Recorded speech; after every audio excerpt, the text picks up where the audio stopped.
ಗಣೇಶನನ್ನು ನಾವು ಮೋದಕ ಪ್ರಿಯ ಅಂತ ಹೇಳ್ತೀವಿ. ಗಣೇಶನ ಹಬ್ಬ ಹತ್ತಿರ ಬರ್ತಾ ಇರೋದ್ರಿಂದ ಇವತ್ತಿನ ವಿಡಿಯೋದಲ್ಲಿ ಮೋದಕಗಳನ್ನು ಯಾವ ಥರ ಮಾಡೋದು ಅಂತೇಳಿ ತೋರಿಸ್ಕೊಡ್ತಾ ಇದ್ದೀನಿ. Hi friends, welcome back to Ambika's cooking channel. ಈ ಮೋದಕನ ಮಾಡಲಿಕ್ಕೆ ಮೊದಲು ನಾನು ಹೂರಣನ ತಯಾರು ಮಾಡ್ಕೊಳ್ತಾ ಇದ್ದೀನಿ. 1 ಬೌಲಷ್ಟು ಬೆಲ್ಲನ ತೊಗೊಂಡಿದ್ದೀನಿ. 2 ಟೀ ಸ್ಪೂನಷ್ಟು ನೀರನ್ನು ಹಾಕಿ ಇದನ್ನು ಕರಗಿಸ್ಕೋಬೇಕು. ನಮ್ಮ ಹತ್ರ ಚೆನ್ನಾಗಿರೋ ಬೆಲ್ಲ ಇದೆ, ಕಸರೆ ಏನೂ ಇಲ್ಲ ಅಂತ ಹೇಳಿದ್ರೆ ಡೈರೆಕ್ಟಾಗಿ ಹಾಗೇ ಉಪಯೋಗಿಸ್ಬೋದು. ಬೆಲ್ಲ ಕರಗಿಸ್ಲಿಕ್ಕೆ ತುಂಬ ನೀರನ್ನು ಹಾಕೋದು ಬೇಡ. ತುಂಬ ನೀರು ಹಾಕಿದ್ವಿ ಅಂತ ಹೇಳಿದ್ರೆ ಹೂರಣ ಮಾಡುವಾಗ ತುಂಬ ಟೈಮ್ ತೊಗೊಳುತ್ತೆ. ಹಾಗಾಗಿ ಸ್ವಲ್ಪ ನೀರನ್ನು ಹಾಕ್ಕೊಂಡು ಬೆಲ್ಲನ ಕರಗಿಸ್ಕೋಬೇಕು. ಕರಗಿದ ನಂತರ ನಾನು ಇದನ್ನು ಒಂದು ಬಾಣಲೆಗೆ ಸೋಸ್ಕೊಳ್ತಾ ಇದ್ದೀನಿ. ಸೋಸಿರೋವಂಥ ಬೆಲ್ಲಕ್ಕೆ ತುರಿದಿರೋವಂತಹ 2 ಬೌಲಷ್ಟು ಹಸಿಕಾಯನ್ನು ಹಾಕ್ಕೊಳ್ತಾ ಇದ್ದೀನಿ.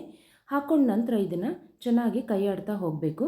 ಕಾಯಲ್ಲಿರುವಂತಹ ನೀರಿನಂಶ ಮತ್ತು ಬೆಲ್ಲದ ಪಾಕ ಏನಿರುತ್ತಲ್ವ ಅದೆಲ್ಲ ಡ್ರೈ ಆಗ್ತಾ ಬರಬೇಕು. ನೀರಿನಂಶ ಎಲ್ಲ ಹಿಂಗಿ ಆ ಹೂರಣ ಗಟ್ಟಿ ಆಗ್ತಾ ಬರಬೇಕು. ಅಲ್ಲಿವರೆಗೂ ಇದನ್ನು ನಾವು ತಿರುಗಿಸ್ಕೊಳ್ಬೇಕು.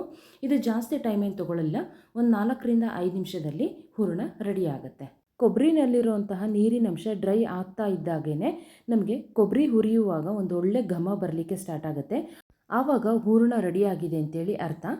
ಕೊನೆಯಲ್ಲಿ 1 ಟೀ ಸ್ಪೂನಷ್ಟು ತುಪ್ಪ, 1/4 ಟೀ ಸ್ಪೂನಷ್ಟು ಏಲಕ್ಕಿ ಪುಡಿನ ಸೇರಿಸಿ ಸ್ಟವನ್ನು ಆಫ್ ಮಾಡಬೇಕು. ಇದನ್ನು ತುಂಬ ಡ್ರೈ ಮಾಡಲಿಕ್ಕೆ ಹೋಗಬಾರ್ದು. ತುಂಬ ಡ್ರೈ ಮಾಡಿದ್ರೆ ಹೂರಣ ಗಟ್ಟಿ ಆಗುತ್ತೆ. ಸ್ವಲ್ಪ ನೀರಿನಂಶ ಇರುವಾಗಲೇ ಸ್ಟವನ್ನು ಆಫ್ ಮಾಡಿ ಹೂರಣ ತಣ್ಣಗಾಗಲಿಕ್ಕೆ ಬಿಟ್ಟು ಇವಾಗ ಕಣಕನ ರೆಡಿ ಮಾಡ್ಕೊಳ್ತಾ ಇದ್ದೀನಿ. ಕಣಕ ರೆಡಿ ಮಾಡ್ಕೊಳ್ಳಿಕ್ಕೆ 1 ಬೌಲಷ್ಟು ನೀರನ್ನು ಹಾಕಿದ್ದೀನಿ. ಚಿಟಿಕೆ ಉಪ್ಪನ್ನು ಹಾಕಿ, ಅರ್ಧ ಟೀ ಸ್ಪೂನಷ್ಟು ತುಪ್ಪ ಹಾಕಿ, ನೀರು ಕುದಿಯುವಾಗ 1 ಬೌಲಷ್ಟು ಅಕ್ಕಿ ಹಿಟ್ಟನ್ನು ಹಾಕಿ ಚೆನ್ನಾಗಿ ಇದನ್ನು ಮಿಕ್ಸ್ ಮಾಡ್ಕೋಬೇಕು. ಆದಷ್ಟು ಗಂಟು ಇಲ್ಲದೆ ಇರೋ ಥರ ಮಿಕ್ಸ್ ಮಾಡ್ಕೋಬೇಕು. ಮಿಕ್ಸ್ ಮಾಡ್ಕೊಂಡ ನಂತರ ಒಂದು ಪ್ಲೇಟನ್ನು ಮುಚ್ಚಿ 10ರಿಂದ 15 ನಿಮಿಷ ಹಾಗೇ ಬಿಡ್ತಾ ಇದ್ದೀನಿ. ಆ ಬಿಸಿಗೆ ಹಿಟ್ಟು ಚೆನ್ನಾಗಿ ಬೆಂದ್ಕೊಳ್ಳುತ್ತೆ. 15 ನಿಮಿಷ ಆದ ನಂತರ ಈ ಹಿಟ್ಟನ್ನು ಒಂದು ಪ್ಲೇಟಿಗೆ ಟ್ರಾನ್ಸ್ಫರ್ ಮಾಡಿಕೊಂಡು ಇದನ್ನು ಚೆನ್ನಾಗಿ ನಾದ್ಕೋಬೇಕು. ನಾವು ಎಷ್ಟು ಚೆನ್ನಾಗಿ ಹಿಟ್ಟನ್ನು ನಾದ್ಕೊಳ್ತೀವೋ ಅಷ್ಟೇ ಚೆನ್ನಾಗಿ ನಮಗೆ ಮೋದಕಗಳು ಬರುತ್ತೆ. ಹಿಟ್ಟನ್ನು ಚೆನ್ನಾಗಿ ನಾದ್ಕೊಂಡಿಲ್ಲ ಅಂತ ಹೇಳಿದರೆ ಕೈನಲ್ಲೇ ನಾವು ಮೋದಕಗಳನ್ನು ಮಾಡೋದಾದರೆ ಮೋದಕಗಳನ್ನು ಮಾಡುವಾಗ ಹಿಟ್ಟಲ್ಲಿ ಕ್ರ್ಯಾಕ್ಸ್ ಬಂದು ಮೋದಕಗಳನ್ನು ಮಾಡಲಿಕ್ಕೆ ಬರೋದಿಲ್ಲ.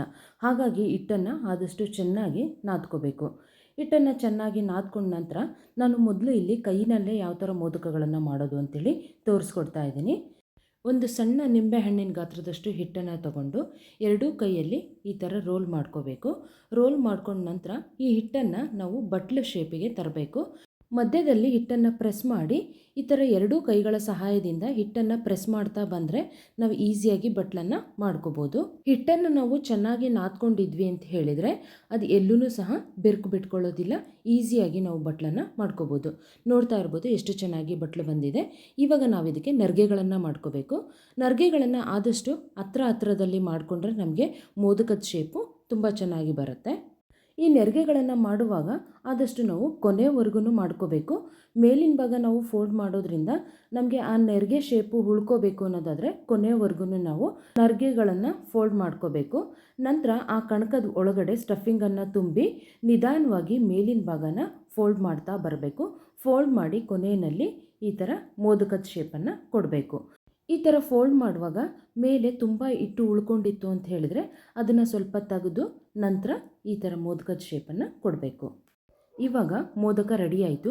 ನಮಗೆ ಮೋದಕ ಕೈನಲ್ಲಿ ಮಾಡಲಿಕ್ಕೆ ಕಷ್ಟ ಆಗುತ್ತೆ ಅನ್ನೋದಾದರೆ ನಾವು ಮೌಲ್ಡ್ನ ಸಹಾಯದಿಂದ ಸಹ ಮಾಡ್ಬೋದು. ಮೌಲ್ಡಿಗೆ ಮೊದಲಿಗೆ ಸ್ವಲ್ಪ ತುಪ್ಪನ ಸವರ್ಕೋಬೇಕು. ತುಪ್ಪ ಸವರ್ಕೊಂಡ ನಂತರ ಸ್ವಲ್ಪ ಹಿಟ್ಟನ್ನು ತಗೊಂಡು ಉಂಡೆ ಮಾಡಿಕೊಂಡು ಆ ಮೋದಕದ ಒಳಗಡೆ ಇಟ್ಟು ಮೋದಕದ ಸುತ್ತಾನು ಹಿಟ್ಟನ್ನು ನಾವು ಈ ಥರ ಪ್ರೆಸ್ ಮಾಡ್ತಾ ಬರಬೇಕು. ಪ್ರೆಸ್ ಮಾಡಿ ನಂತರ ಮಧ್ಯದಲ್ಲಿ ಒಂದು ಹೋಲನ್ನು ಮಾಡ್ಕೋಬೇಕು.